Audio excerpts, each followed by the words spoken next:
inyo mga classmate. Ako nga pala si Royce Flores na magpapaliwanag sa inyo paano mag-compute ng pressure at temperature ng isang system natin. Ang system nga pala natin ngayon ay R12. Malalaman natin ang pressure at temperature niya sa pamamagitan ng gauge manifold. Nakakonekta na nga po pala ang ating low side dito.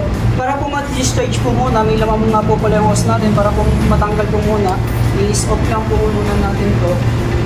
Tapos off din po muna natin to.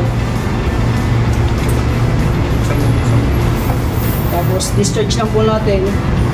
Tapos para mag-charge po ulit tayo is open po natin.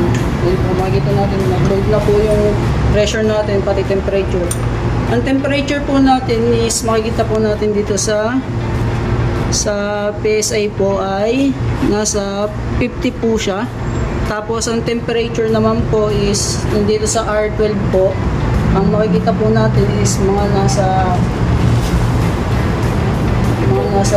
11 point something, magto 12 na po. Tapos meron din po tayong isang checker is sa pamamagitan po ng ating apps na rep tool. Wait lang po. Pwede po natin siyang iset ng ilalagay po natin sa PSI is 50, tapos set po natin sa PSI is lumalabas po ng 11.79. Is bali tama po yung ating nakuha ang computation na malapit na po magtutuloy. Maraming salamat po, sana may natutulang kayo.